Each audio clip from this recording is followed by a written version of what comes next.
Ayer habíamos comenzado con termodinámica y vimos procesos adiabáticos, ¿ya? En donde es un proceso en el cual no hay una transferencia de calor. Y vimos la primera ley de la termodinámica, ¿cierto? La variación de la energía interna más la variación del trabajo igual a la variación del calor, ¿ya? O sea, el calor, variación de calor debido al trabajo y a la variación de energía interna. La energía interna, U y W y Q son funciones de estado y la variable independiente son la presión, el volumen y la temperatura. Ya habíamos visto antes la capacidad térmica, C sub P, pero minúscula, que era la capacidad térmica a presión constante. Bueno, en rigor, la capacidad térmica mayúscula es la variación de calor debido a un cambio de temperatura a presión constante y el C sub P es variación de calor debido a variación de temperatura a volumen constante. Y son propiedades constantes que dependen del material. Entonces, ¿qué significa C sub P? Es cuánto calor se requiere para aumentar en 1 grado Celsius. Recuerden que calor tiene unidades de joule, de energía, ¿ya? De T por C sub P tiene unidades de joule. C sub P minúscula es igual que C sub P mayúscula, pero multiplicado por la masa, ¿ya? Volumen por densidad, de masa por C sub P minúscula. Entonces, C sub P significa cuánta energía se requiere para aumentar en 1 grado Celsius eh, ese material. Y bueno, habíamos visto también antes la dilatación volumétrica, el alfa, que es la variación de volumen a temperatura a presión constante dividido por un volumen de referencia. Es decir, cómo cambia el volumen debido a un cambio de temperatura a volumen constante. En el caso de las rocas es aproximadamente 10 elevado a menos 5 grados Celsius a la menos 1. En el agua es 2 por 10 elevado a menos 4 grados Celsius a la menos 1. Es decir, en el agua es un grado de magnitud menor. Por eso es más fácil dilatar agua que, que roca. Bueno, vimos hicimos un poco expandimos estado de energía, la función de energía interna, y encontramos una relación para ligar, eh, digamos, para mostrar, en el caso de un gas, por ejemplo, recuerda la ecuación de estado de un gas ideal, PV-nRT, donde R es la constante de gas universal y N es el número de mols, ¿ya? Y ocupamos la ecuación de energía interna y de calor y la primera ley de termodinámica para demostrar esta identidad de cómo se relaciona la variación de temperatura por las constantes y la variación relativa de volumen.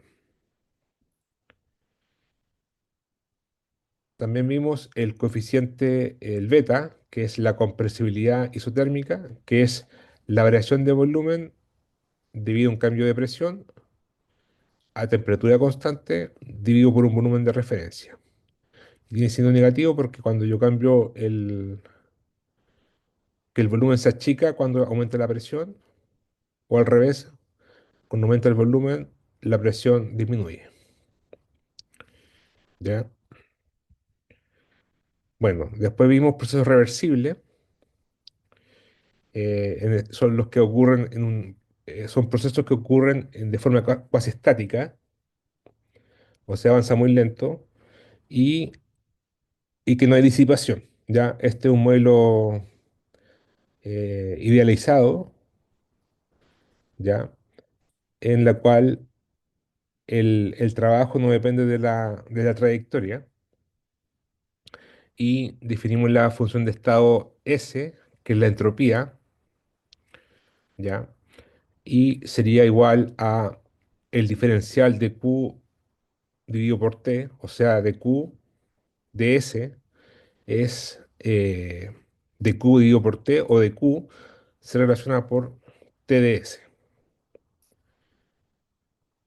Ahora, ocupando la primera ecuación de la termodinámica, de Q recuerden que es du menos, bueno, veamos, de Q es, o de U más de Q es, perdón, de U más W es de Q.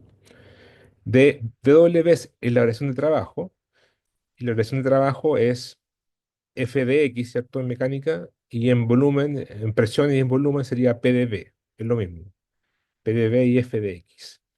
Entonces, eh, dQ sería du más P de V, y eso lo ponemos aquí.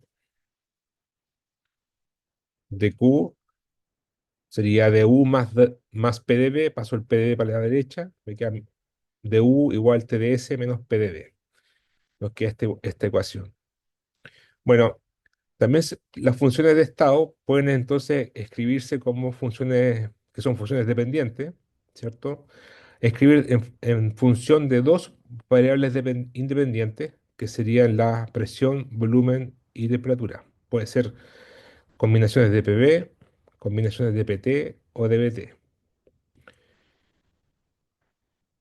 ¿ya? Después vimos la entalpía, que es otra función de estado que corresponde a la variación que permite expresar la cantidad de calor puesto en juego durante una transformación isobárica, es decir, a presión constante.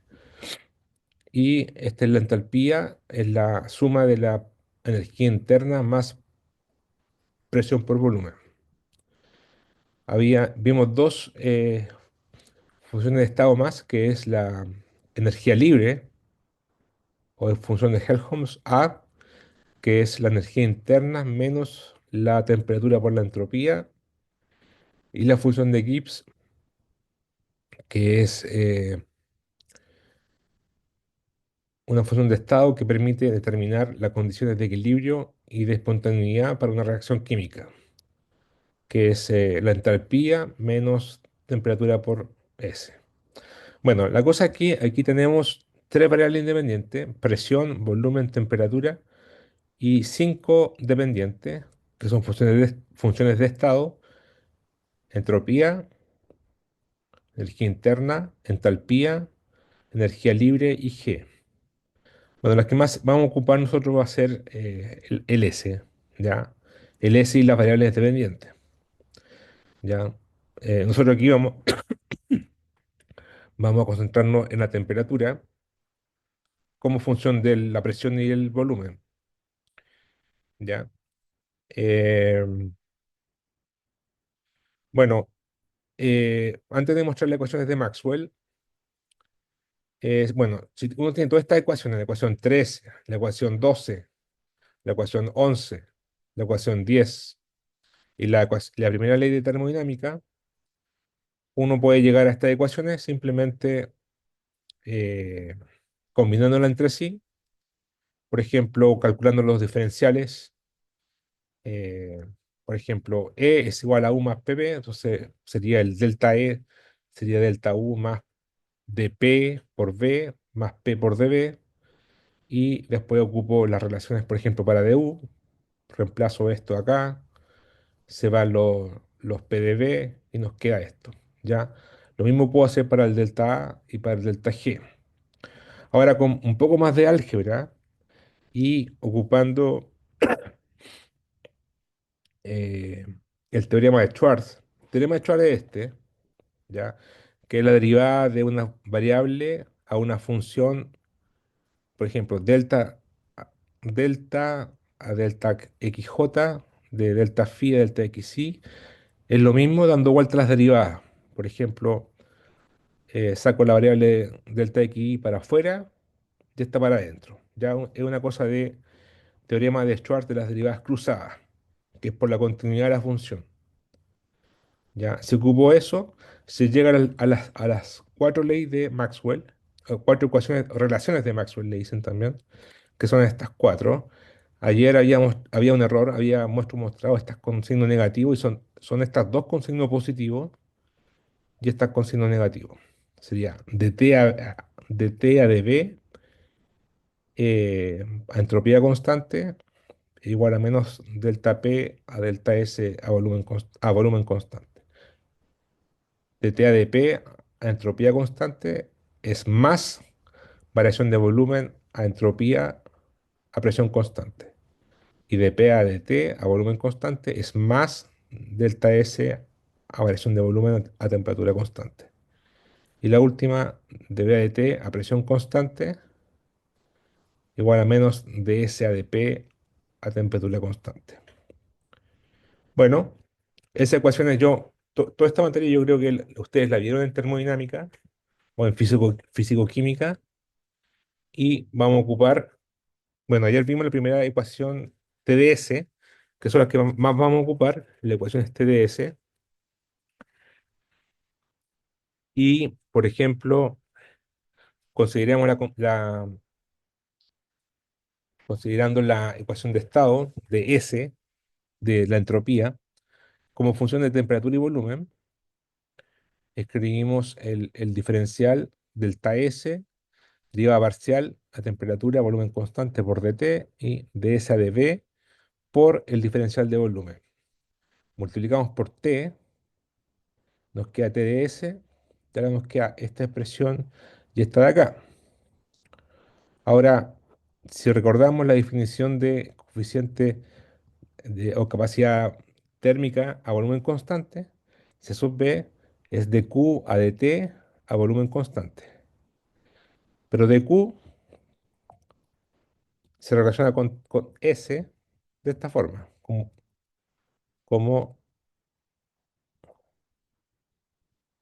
como dq TdS. Entonces, ese dq o dH, ya, bueno, olvídense de esto, de Q es TdS, saco el T y me queda ds a dt. ¿Ya? Luego me queda aquí, todo esto sería C sub B por dt, justamente, esto es justo C sub B. Y acá me queda T por ds a dv. Y aquí ocupo la ecuación 20 de Maxwell y es con más, ¿ya? Es con más ds a dv a t, o al revés, ds a dv es de P a dt a volumen constante. Reemplazo el de P a dt a volumen constante, ahí está, ¿ya? Y ahora recuerdo la definición de el coeficiente de dilatación, alfa, que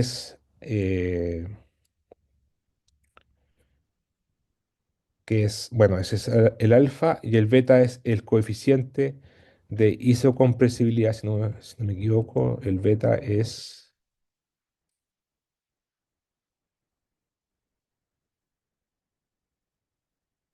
el compresibilidad isotérmica.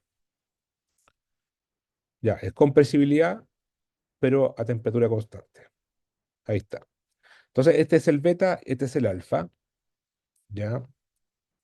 Entonces vamos a escribir el dp de t, vamos a hacer esto, vamos a hacer dp, regla de la cadena, de P a dv a temperatura constante, por dv a dt, por dt a dp.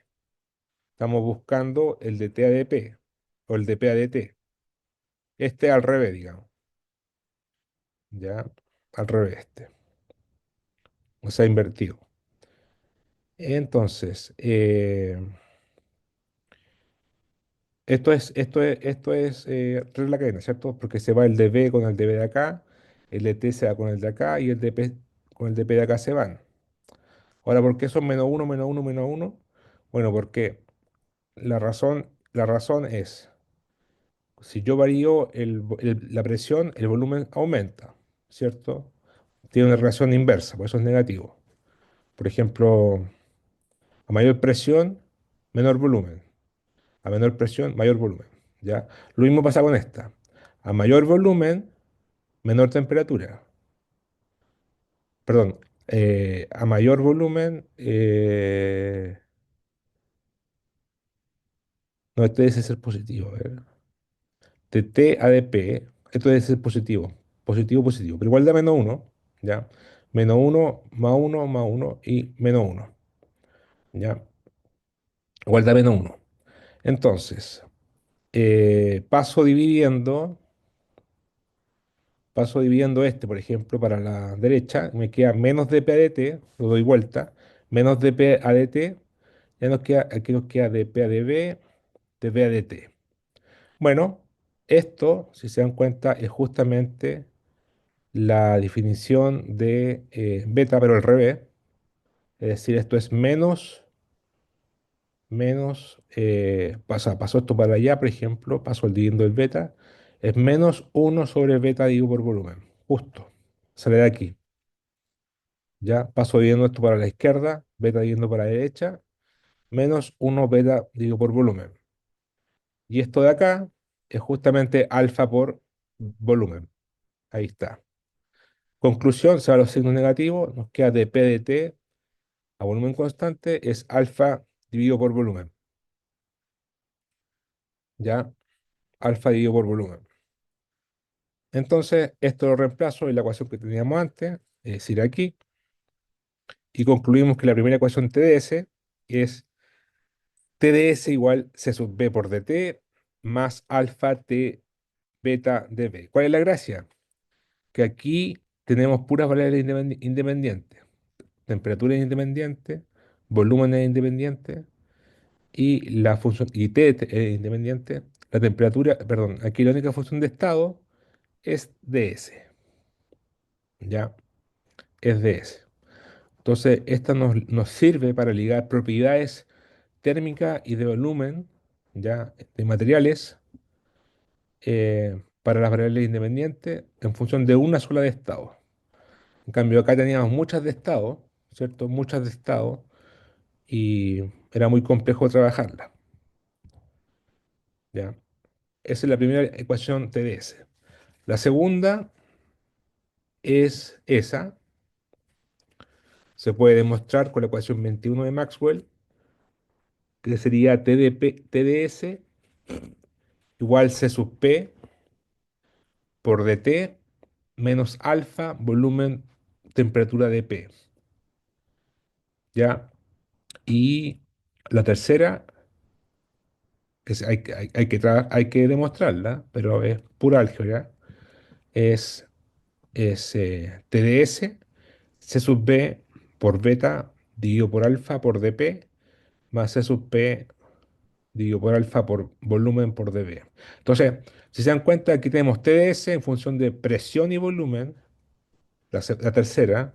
La segunda, TDS por temperatura y presión.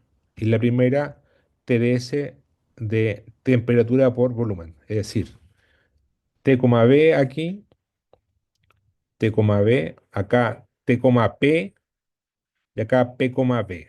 Es decir, las tres combinaciones posibles. ¿Alguna pregunta? No, profe.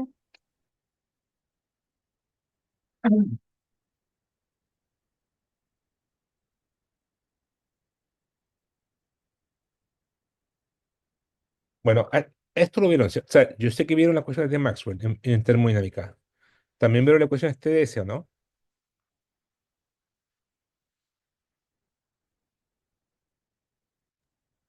La verdad no me acuerdo, pero deberíamos haberlo hecho. Sí, creo que sí. Ya. ¿Me escuché, verdad?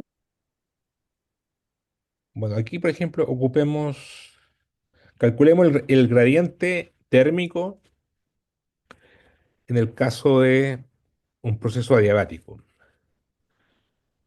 Gradiente significa, bueno, en geodinámica, decir presión es casi sinónimo de profundidad. No es lo mismo, pero se puede decir que como la presión aumenta con profundidad, está relacionado, ¿cierto? A la presión hidrostática. Entonces, si queremos calcular el gradiente de T a de P, eso estoy preguntando, ¿cuál ocuparíamos entonces? ¿Ocuparíamos esa o esa o esa? Esa. Porque ahí La está segunda, sí. la segunda, ¿cierto? Ahí está el T y el P. Entonces, un proceso adiabático significa delta S igual cero. Ya recuerden, un proceso adiabático es en el cual el estado final, el estado inicial de entropía son iguales, ¿ya? Son iguales, esa integral suma cero y delta S es cero. Entonces, hacemos delta S igual cero y nos queda C sub P por dt igual T alfa por B por dP. Paso dividiendo el dP para la izquierda, entropía constante, nos queda T volumen alfa masa por C sub P. Esto es justamente el C sub P mayúsculo también. Pero bueno, la masa además es volumen por densidad, se van los volúmenes, nos queda T alfa arriba y abajo densidad C sub P. Bueno, aquí está la respuesta. Este sería el gradiente de temperatura adiabático que depende de la temperatura en cada punto, ¿ya? Y la dilatación volumétrica dividido por la densidad y la capacidad térmica. ¿Ya? Con esto podemos después encontrar una expresión para la temperatura. Bueno, cambios de fase. Eh, Ustedes saben, existen en la naturaleza existen tres estados: sólido para cualquier material, ya, no solamente para el agua, ¿cierto? Sólido, líquido y gaseoso. Y las rocas se comportan de la misma forma, los gases que emanan de los volcanes, ¿cierto? Y el magma es un fluido parcialmente, bueno, líquido y las rocas en estado sólido, ¿ya? Entonces, aquí hay un diagrama de temperatura y presión. A mayor temperatura y baja presión tiende a ser un gas, ¿ya? A menor temperatura y mayor presión tiende a ser un sólido y existen estos cambios estas curvas representan cambios de fase, ¿ya? Y estados líquidos sería para grandes presiones y grandes temperaturas.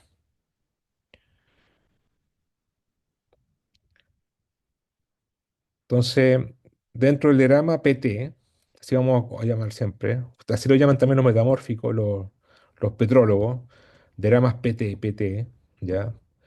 Se diferencian tres zonas principales, eh, delimitadas por curvas de coexistencia. Bueno, estas son las curvas de coexistencia, la-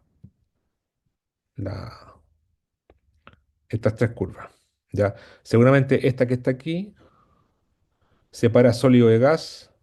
Esta es la curva de fusión que separa sólido y líquido, que es la que más vamos a ocupar en geodinámica.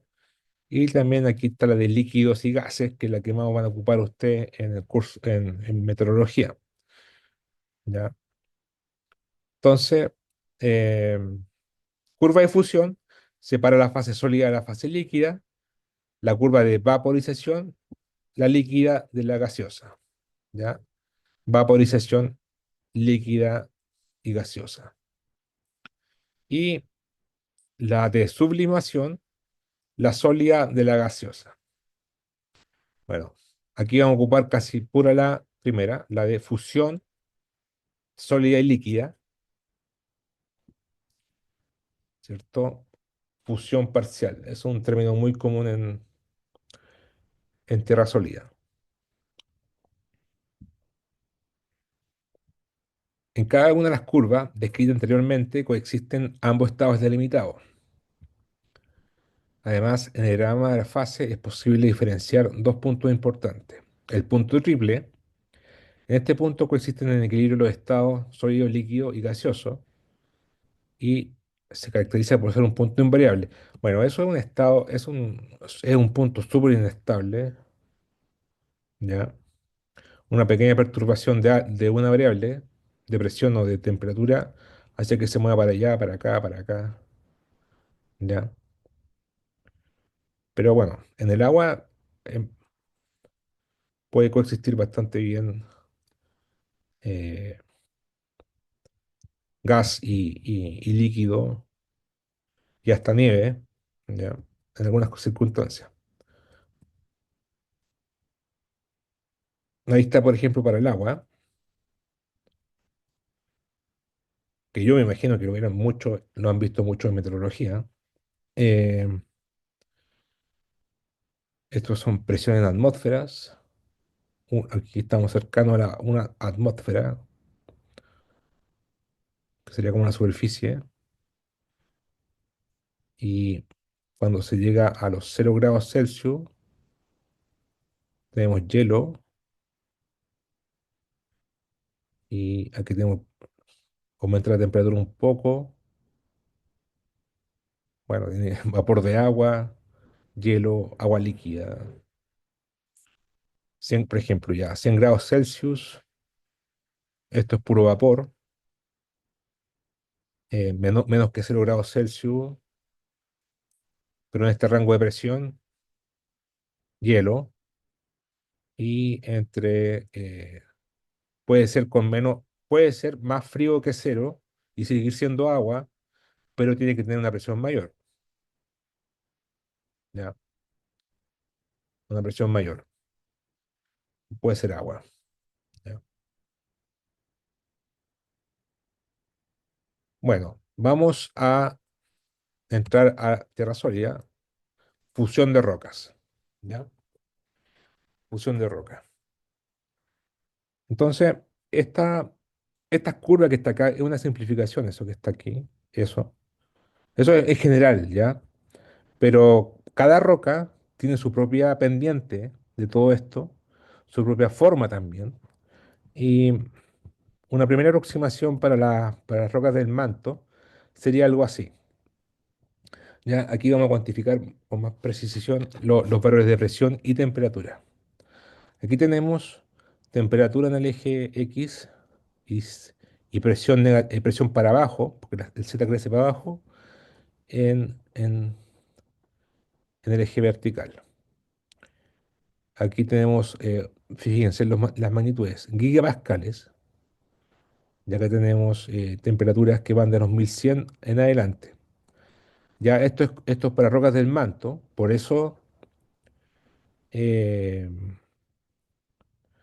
por eso estamos hablando de más de 1100 grados Celsius, porque estamos en el manto astenosférico o bajo la litosfera, ¿cierto? Y donde puede ocurrir fusión parcial, porque en la litosfera misma es rígida, ¿cierto? Es sólida y no tiene, sería sólido nomás, y las temperaturas son menores que 1300. Ustedes lo saben, están haciendo la tarea 2, ¿cierto? Bueno, si estamos a más de 1100 grados Celsius, ya empezamos a hablar de fusión parcial. Entonces, aquí tenemos dos curvas. Esta curva es la de solidus y esta es la curva de liquidus, ¿ya? Ahora, para que no se confundan, solidus significa la curva que separa sólido de fusión parcial. Y la de líquidos, la que separa de fusión parcial de totalmente líquido. Por ejemplo, la de sólidos sería esta recta, es una aproximación, ¿ah? En realidad esto es como más una curva, una parábola. Y eh, si yo estoy a la izquierda de la curva de sólidos, se comporta como un sólido, 100%, porque tengo temperatura menor y se comporta como un sólido. Si estoy a la derecha del solidus, o sea, estoy entre medio del solidus y el liquidus, se comporta como fusión parcial. Fusión parcial es que es parcialmente líquido y parcialmente sólido. Mientras más cerca esté del sólido, va a ser menor fusión parcial. Mientras más cerca esté de líquidos, va a ser más líquido y menos sólido. ¿Ya? Em, ya, después vamos a ver los números. Esta saqué del libro Turcotte-Schubert y muestra curvas de sólidos para el olivino, para el basalto, son distintas. Basalto se requiere menos temperatura para calentarlo, para derretirlo, y basaltos sólidos y basaltos líquidos. El olivino es más como hacia la derecha, porque necesita más temperatura para poder fundirlo. Y esta es una geoterma que sería como un gradiente de temperatura normal o sea, un gradiente normal de temperatura en la Tierra. Bueno, en algún lugar lejos de un arco volcánico que empieza con temperatura cero y va aumentando, aumentando, aumentando. Entonces, cuando llega a una profundidad de 100 kilómetros, el basalto se funde. Cuando llega a una temperatura de 150, el manto se funde parcialmente y se produce magmatismo. ¿Ya? Es un ejemplo. Bueno, aquí tenemos un punto, P, T, cualquiera, que está entre medio del sólido y el líquido. Y ese PT está en la región de fusión parcial. El ancho que separa el sólido del líquido son 600 grados Celsius. Ya son rectas paralelas. En realidad no son paralelas, pero una buena aproximación sería esta. ¿Ya? Después vamos a ver un modelo más preciso. Y eh, yo puedo describir esta recta de sólidos como esta función. T solidus igual a T0, T0 es la temperatura acá arriba, más G por P. G es un gradiente, es de T a de P. ¿Ya? En este caso es constante, de T a de P. Y la curva de líquidos, como es paralela, tiene la misma pendiente, sería simplemente la curva de sólidos más un desfase. Ese desfase de 600 grados Celsius sería T solidus más D y con la misma pendiente G. Entonces vamos a definir el X, ya el X lo vamos a ocupar bastante. X es un número adimensional que sería la famosa fracción parcial, ¿ya? Fracción parcial. O fracción, melting fraction sería la fracción de fusión parcial, que nos dice el porcentaje de fusión parcial, ya eso nos dice, o el porcentaje de fusión. Sería, sería simplemente, se puede definir así, ¿ah? Se puede definir como esta distancia de t, desde este punto, desde este t hasta la distancia del solidus, dividido por el ancho d. O sea, t menos t solidus, que sería t0 más gp, dividido por d. Si t, si, por ejemplo, si el t está acá, esto va a ser cero, porque va a estar acá el t. Entonces sería cero fusión parcial. Está bien. Si el t está acá, en el extremo de acá, va a ser d dividido por d, 1. Sería 100% fusión. Está bien. Ya, entonces ese es el x. Sería t menos t0 más gp dividido por d. ¿Ya? Eso nos dice dónde estamos parados y cuánta fusión parcial se tiene.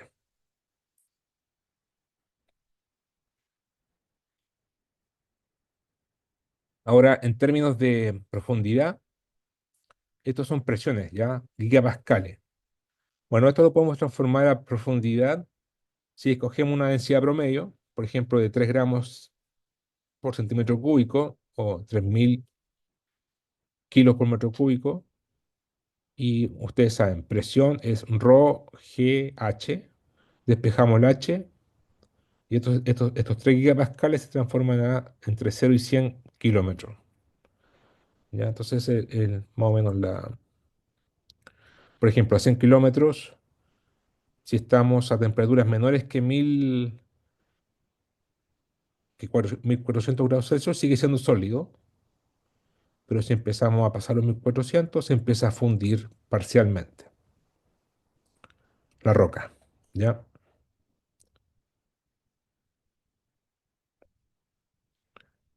En el interior de la Tierra, las rocas sufren cambios de estado importantes,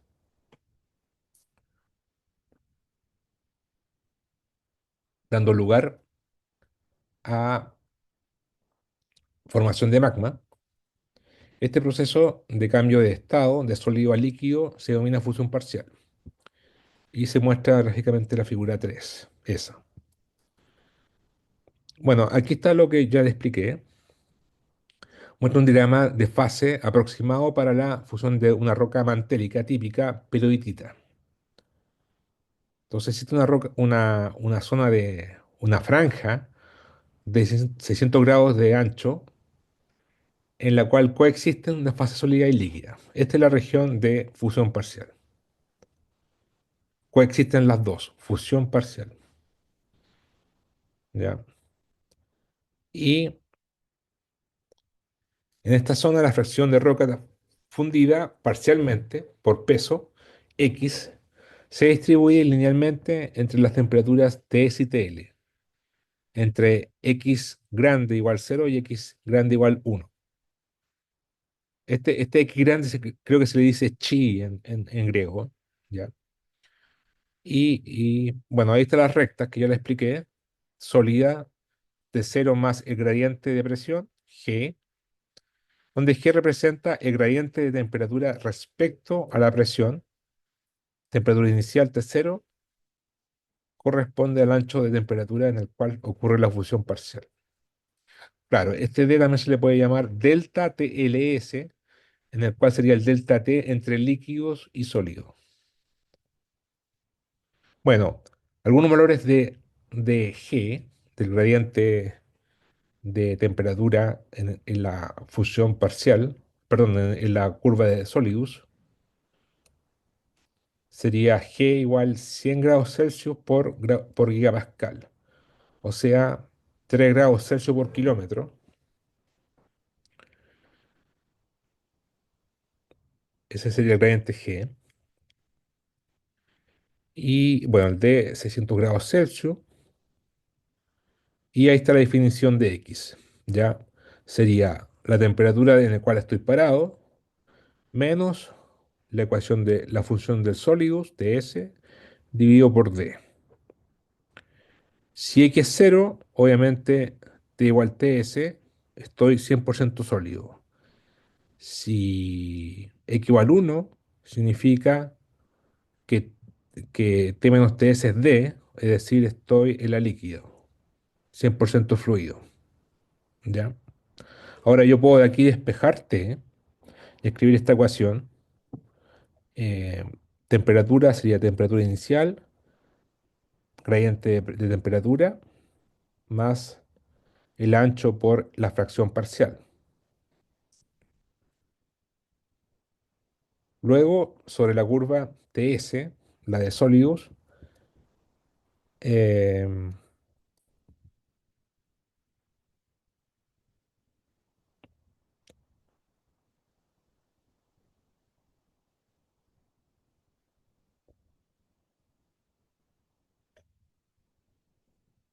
claro, aquí hay un tema.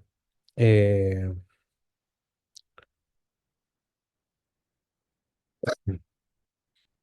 cuando, cuando yo cruzo una, una, un estado a otro, por ejemplo, si yo cruzo de sólido a líquido, hay un cambio de fase.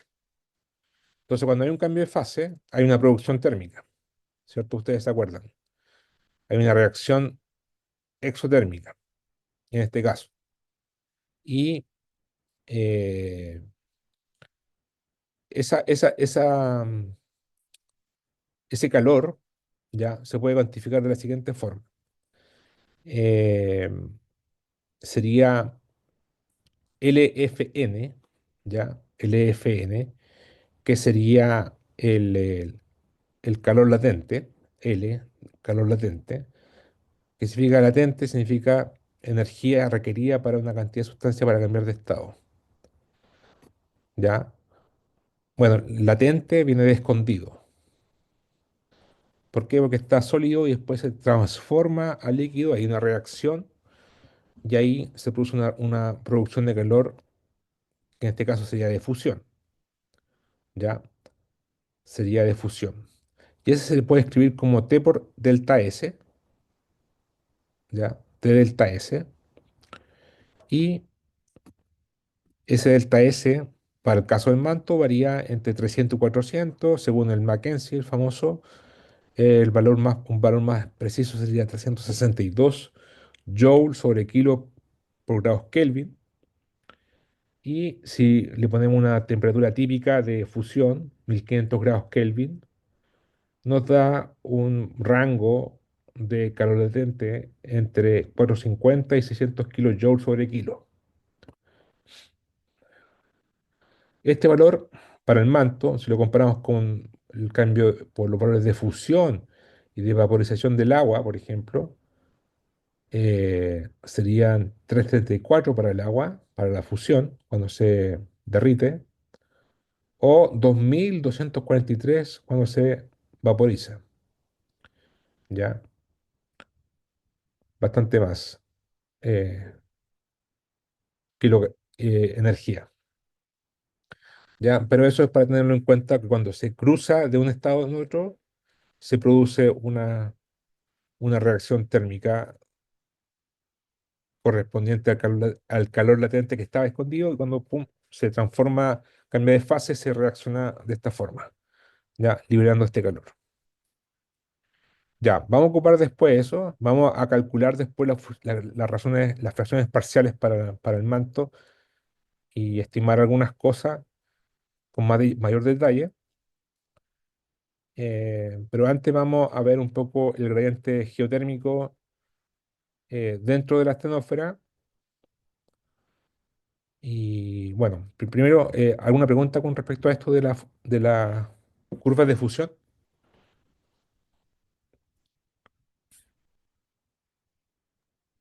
No, profe.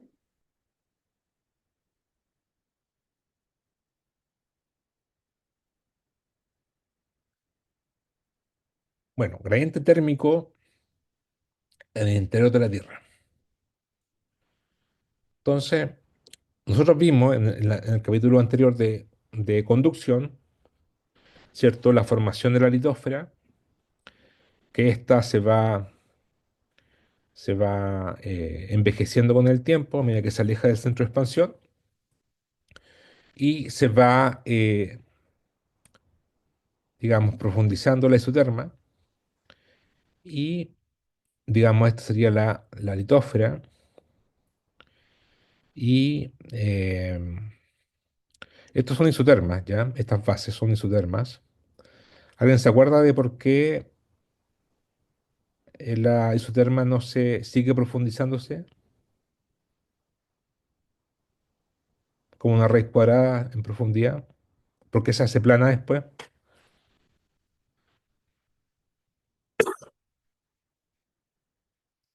Por la convección interna de la capa. Claro, o sea, algo se calienta por debajo, ¿cierto? Para que no se siga profundizándose. Y eso es la convección de la base de la litósfera, que hace que, eh, digamos, las temperaturas calientes se vayan para arriba, no se vaya profundizándose, o no se vaya enfriando el flujo de calor, ¿ya?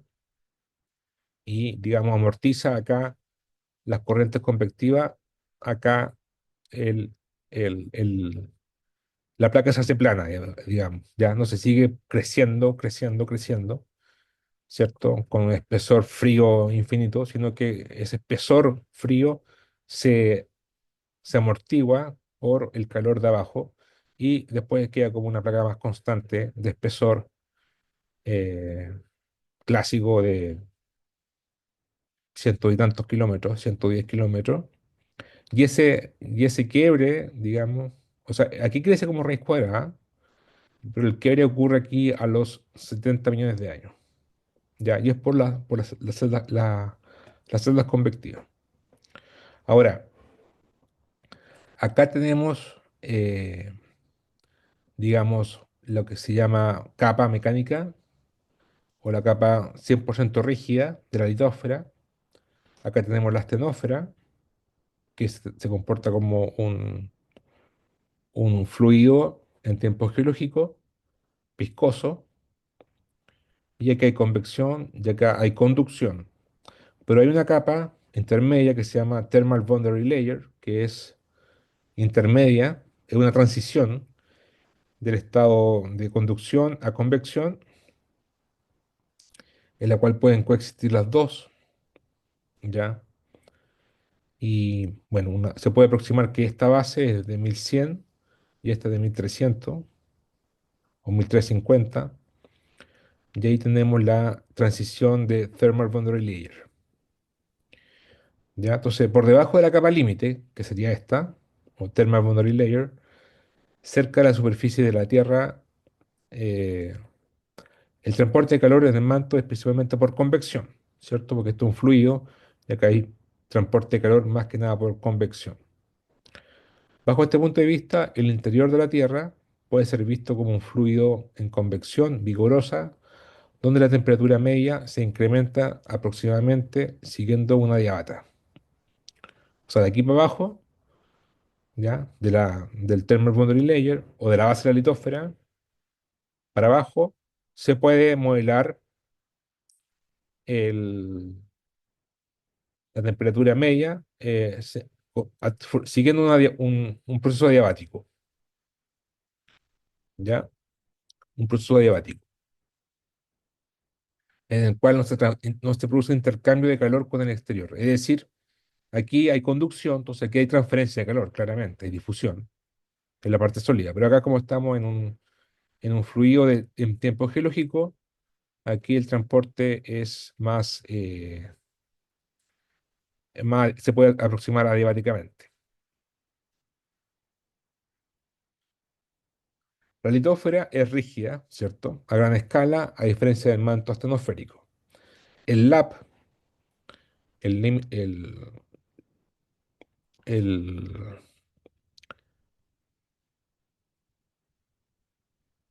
el límite litósfera-astenósfera, ¿ya?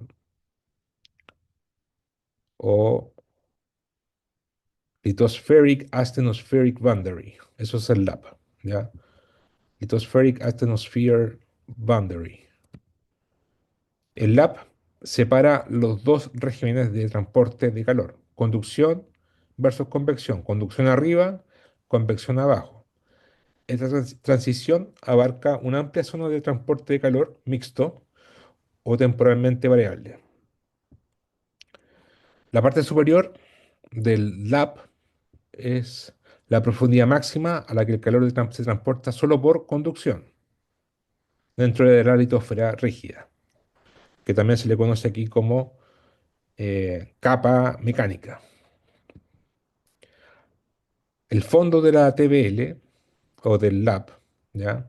O no, del TBL es el Thermal Boundary Layer.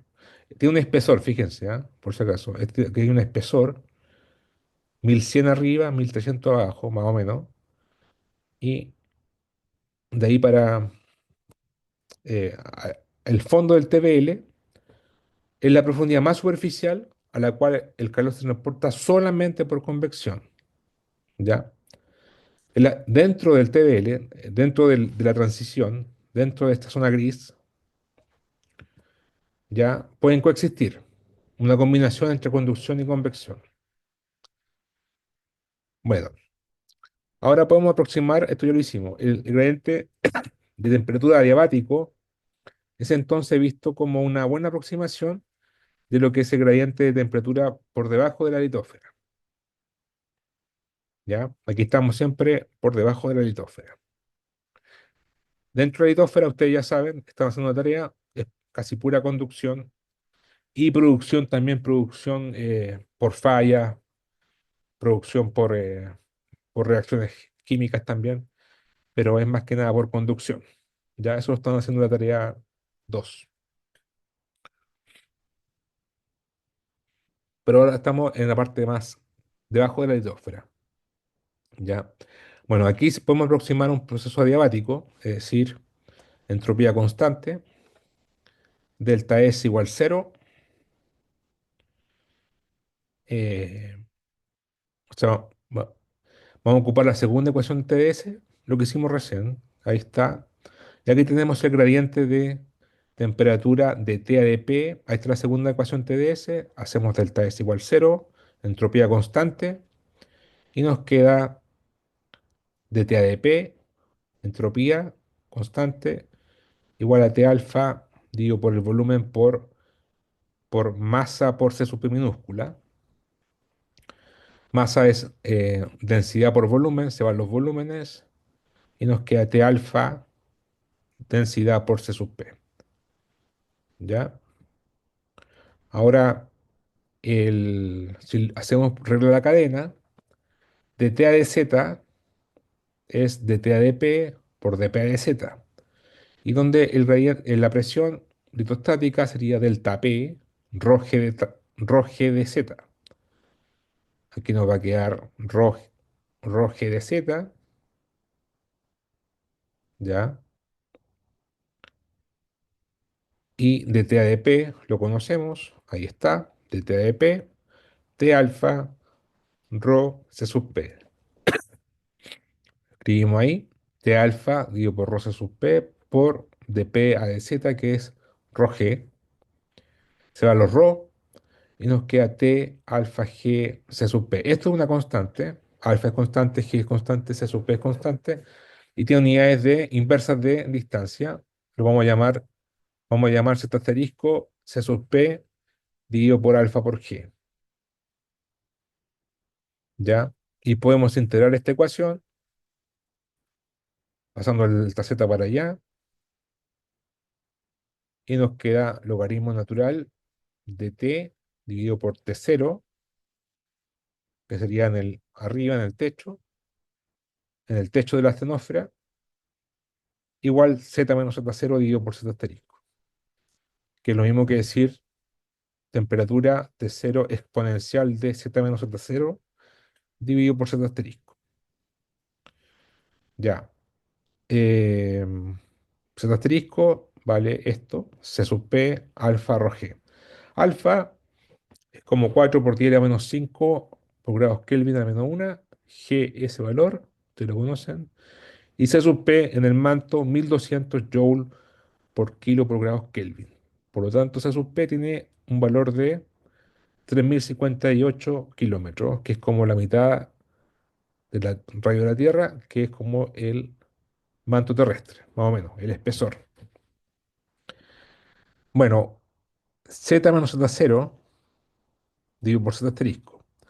Si estamos parados arriba, cerca de Z0, la razón va a ser mucho menor que uno, porque si Z es chico, o sea, o Z es parecido a Z0, significa que esto es mucho menor que 3058. Por lo tanto, podemos hacer la aproximación epsilon, o sea, exponencial de x igual 1 más x, con x pequeño. Por lo cual podemos hacer esto lineal, como T0, 1 más Z menos Z0 dividido por Z asterisco. Y eh, tenemos esta relación para la temperatura. Si la graficamos, sería algo así. Por ejemplo, sería la curva punteada, sería T0, 1 más Z menos Z0, Z asterisco. Fíjense que ahí está el 0, se profundiza hasta los 3000 kilómetros y la temperatura en grados Celsius es así. Si fuera la exponencial, sin aproximar, sería la curva verde. Y obviamente esto es una aproximación para z menor que z pequeño, es decir, menor que 5.000, perdón, menor que 500 kilómetros. Ya después esta aproximación no es válida y tendríamos esta aproximación acá arriba. Bueno, ¿para qué sirve? Podemos calcular el gradiente térmico arriba, en la parte somera. Si calculamos de t a de z, nos queda t0 dividido por z asterisco. Ponemos los valores aquí. T0 es 1600 grados Kelvin, que es como 1350 más o menos, Celsius, 1000 1400 grados Celsius más o menos, aproximadamente 1600 grados Kelvin. Ponemos 1600 grados Kelvin dividido por 3058, nos queda un gradiente de 0,52 grados Kelvin por kilómetro arriba, es decir, en la parte de acá, ¿ya? En la parte de acá. Ahora, este valor es significativamente menor que el gradiente de 3 grados Celsius por kilómetro del Solidus. ¿Se acuerdan del G? El G tenía un valor de 3 grados Celsius por kilómetro. Y ahora estamos calculando un valor de 0,52. ¿Ya? Aún más, a grandes profundidades, alfa cambia. ¿Ya? El alfa está bien 4 por 10 a la menos 5, pero solamente en la parte de arriba de la Tierra, es decir, por acá. Pero el alfa se estratifica también tiene valores distintos en profundidad. Entonces ahí hay un problema. Y, y con el fin de proyectar la geoterma en la litosfera oceánica a mayores profundidades en el manto superior, eh, bueno, como les decía, esto solamente es una aproximación somera, no sirve en profundidad, cambia el alfa. Ya, bueno, también cambia el gradiente. Aquí hicimos una aproximación más encima. Cambia el alfa en profundidad. Y hay más cosas en realidad. Aquí hay cambios de fase. Ya vamos a ver después. Aquí estamos asumiendo que todo es homogéneo. Ya, todo es homogéneo. Y no es así porque hay minerales. Tenemos el olivino, se cambia a spinel, después cambia a perovskita. Entonces hay cambios de fase que no estamos considerando. Y bueno, esto es simplemente una aproximación.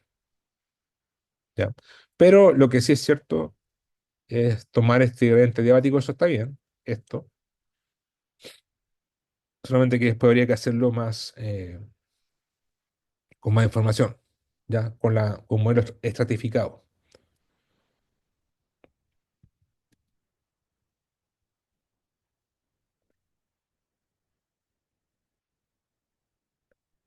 ya.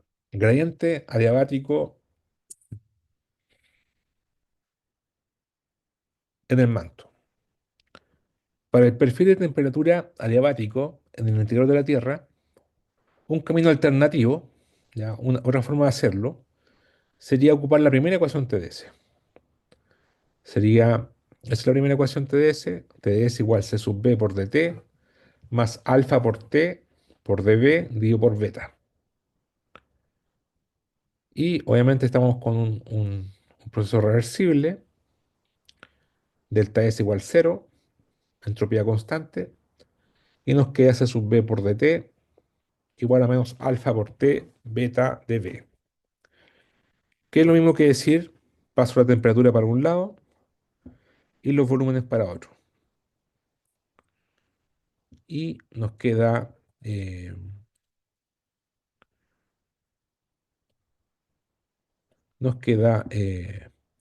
menos dt de t menos alfa de b c sub b beta. Bueno, en el libro el beta lo llaman b sub s, ¿ya? compresibilidad isotérmica. C sub P es,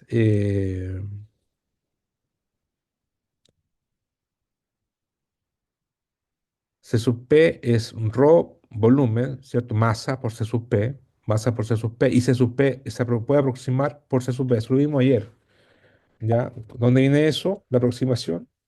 Bueno, hay que demostrarlo, pero viene eh, de esto. Primero hay que demostrar que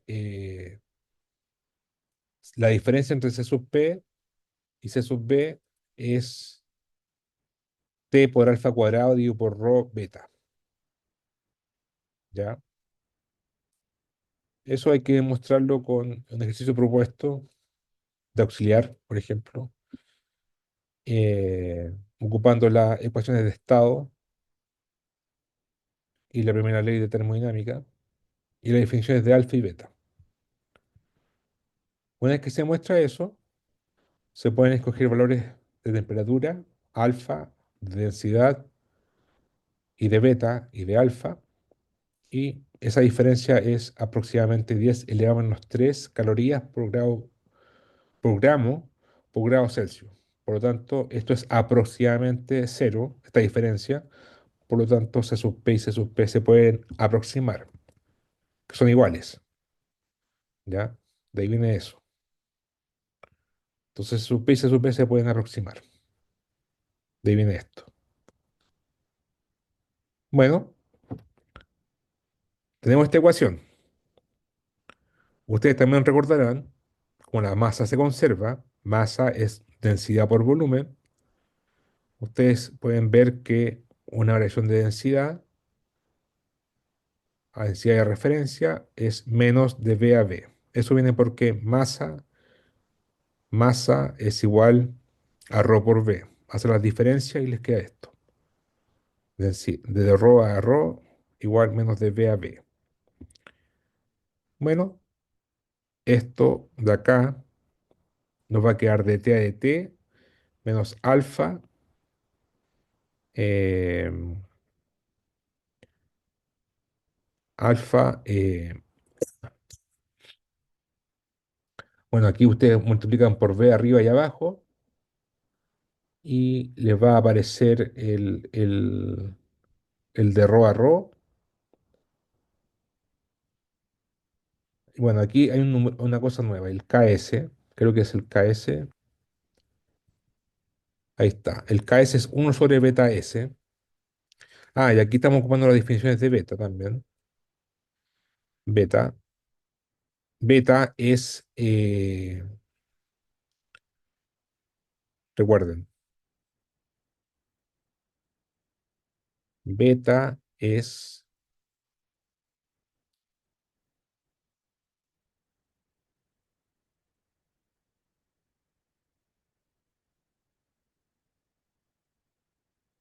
es menos 1 sobre el volumen por dB a dP a temperatura constante. Y el alfa es 1 sobre V de V a dt a presión constante.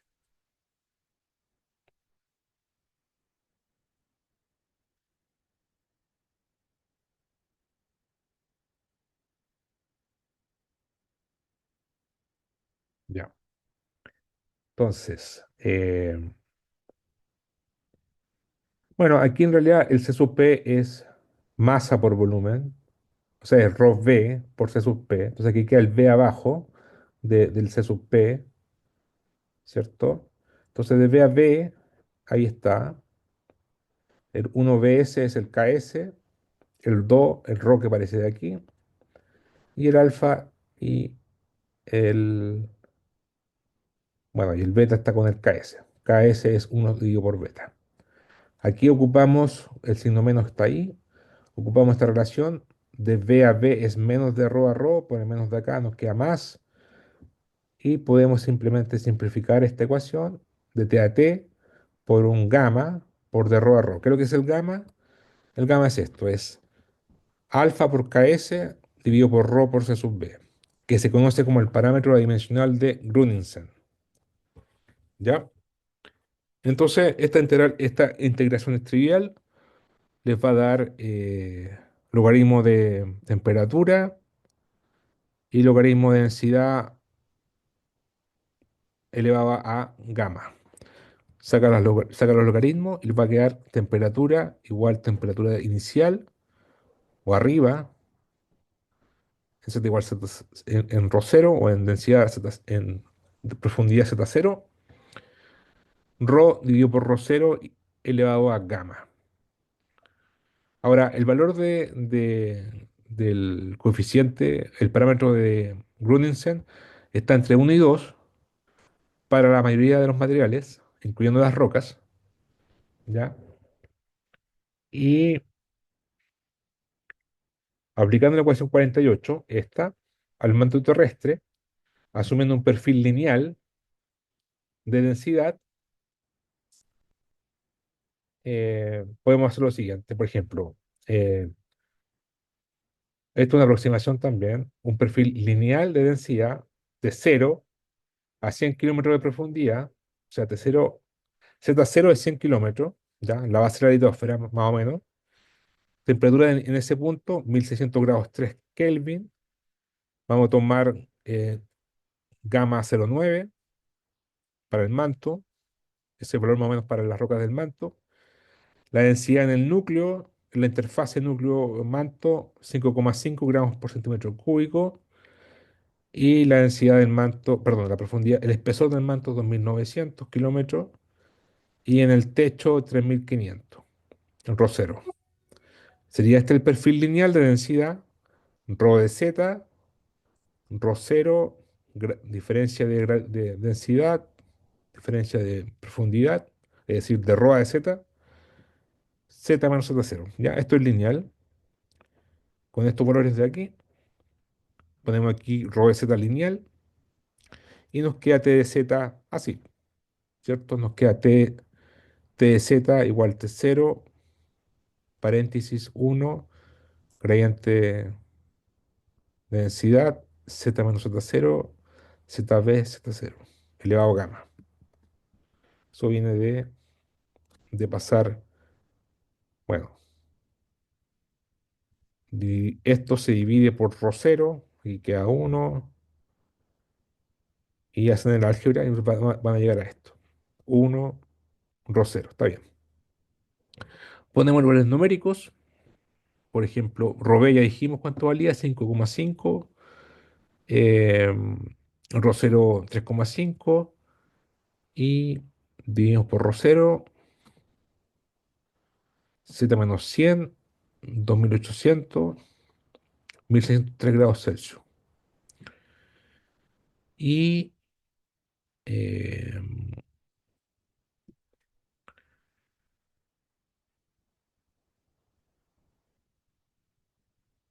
y nos queda un perfil casi lineal, está elevado a 0,9, ¿ya? Que es válido para un Z entre 100 y 2900. Si Z vale 100, la temperatura vale 1603. Si Z vale 2900, esto vale 1, nos queda 1 más 4 séptimos, elevado a 0,9, y,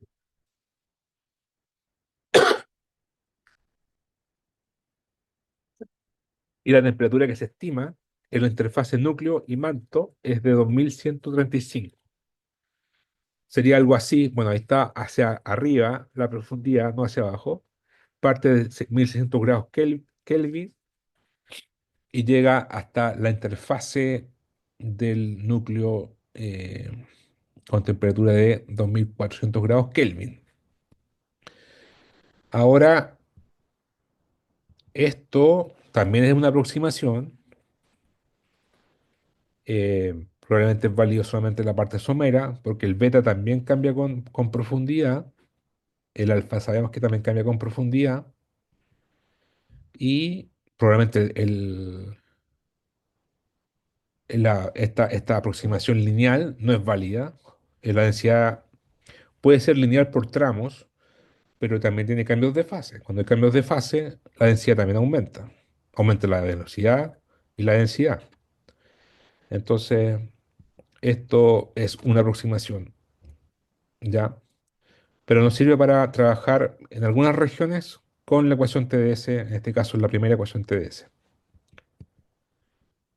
Bueno, voy a ver, aquí. Aquí podemos ver eh, cambios de fase. En el eje X está la profundidad, ya al revés de lo normal. Y la, en el eje vertical izquierdo está la velocidad onda S y la densidad. De la derecha, la velocidad onda P. Aquí podemos ver tres cambios de fase. En realidad cuatro. Primero, el mojo. A los primeros 6 kilómetros o 20, depende si estamos en el continente o en el océano. Cambio de fase de corteza a manto, ¿cierto? Aumentan las velocidades y las densidades brutalmente. Discontinuidad. Después, a los 220 kilómetros, cambio de fase. ¿Ya? Este debe ser la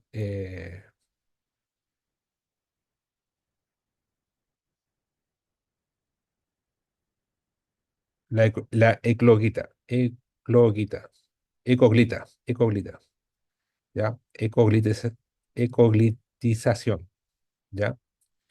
Después,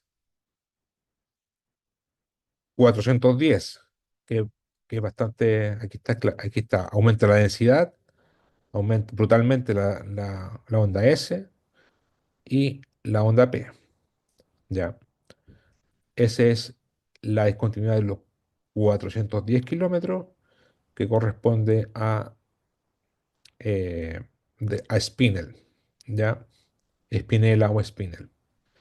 Después tenemos la discontinuidad 660, que los sismólogos le llaman DD', ¿ya? Que es bastante brutal, fíjense. Fíjense en el cambio de velocidad onda S y de densidad, es bastante abrupto. Por eso es bien famoso en sismología, porque es más fácil de detectar, porque tiene mayor contraste de la densidad y de la onda S y la onda P. Y eso ocurre a los 660, la discontinuidad DD'. En un modelo más simplificado, aquí se muestra eh, la temperatura, cómo cambia, esto es conductivo, y aquí está adiabático, y cuando se llega a la base del manto, se produce otro cambio de temperatura. Este es de presión, crece y después crece más porque esto es roca, ¿cierto? O sea, esto es metal, hierro fundido y hierro sólido, ¿cierto? Núcleo externo, núcleo interno. Pero la densidad, lo que estamos hablando acá, y fíjense cómo tiene estos cambios. Ahí, este sería de los 660, 660 y 410. Y en el núcleo, obviamente, también hay un cambio brutal de perovitita a hierro líquido, ¿ya? Entonces, eso hay que tener en cuenta. Eh, Vamos a ver esto en más detalle en la próxima clase. Algunas cosas. Bueno, 410. Bueno, la del mojo es de gabro a periodita, ¿cierto? De roca cortical a del manto, ga- roca máfica a ultramáfica, más composición de magnesio. Del tarro, 500 kilos por metro cúbico. 410, esta, es la de olivino a uno más denso, spinel, o espinela, le dicen, que ocurre a una presión de 13,5 gigapascales y temperatura de 1700 grados Kelvin. Y el salto de densidad es de 200-300 kilos por metro cúbico. ¿Ya? La otra discontinuidad es Bueno, se dice que esta es la base de la astenosfera. Después entraríamos a la mesósfera, después de los 410 kilómetros. La otra cambio de fase es de Spinel, estos son minerales, de Spinel a perovskita, que ocurre una presión a esa profundidad y una presión de 23,1 gigapascal y una temperatura de 1875 grados Kelvin. De aquí la densidad aumenta, el delta Rho es más brutal, es más grande, aumenta a 400 kilos por metro cúbico. ¿Ya? Entonces, todas estas discontinuidades químicas no son modeladas en la ecuación 53 y 54, o en esta, en la 51, y el beta también disminuye con el aumento de presión en el manto, desde un valor de superficie de 8,7 por 10 elevado a menos 12 pascal a la menos 1 hasta 1,6.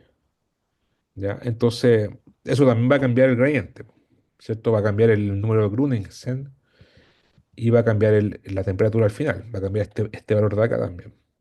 Entonces, todo eso hay que hacerlo, si queremos hacer un modelo más fino, más realista, hay que considerar todas estos cambios de fase, ¿ya? Eso es el mensaje, todos estos cambios de fases que hay en mayor profundidad.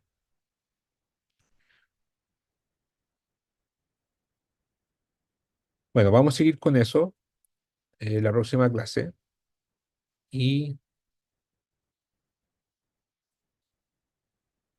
vamos a ver esto mismo de los cambios de fase de la, en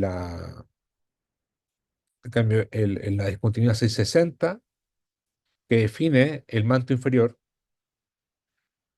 manto superior, es una transición. Aquí también hay una transición, otra, que sería como la astenósfera, o sea, aquí está la litósfera y aquí sería la, la astenósfera, es una transición y el manto inferior, o mesósfera, le dicen algunos.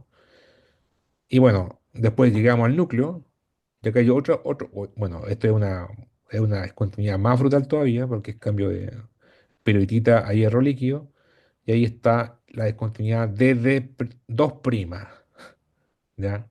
Y D de discontinuity, de ahí viene, el de los D, ¿ya?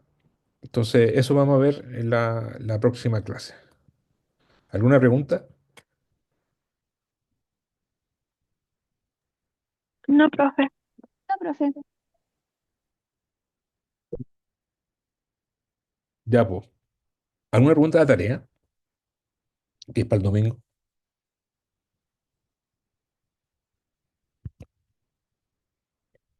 ¿Preguntas? No, yo al menos le hice mis dudas ayer, así que eso. Ya, pues. Bueno, el viernes tiene auxiliar. Le voy a decir al auxiliar que hagan, tratan de tener la tarea lista para ese día, para que le hagan las preguntas al José Tomás. Ya, pues, que estén bien, nos vemos la próxima semana. Chao. Chao, profe. Chao, profe, Chao, cuídese. profe, que esté bien. Chao, profe, cuídese. Chao, gracias.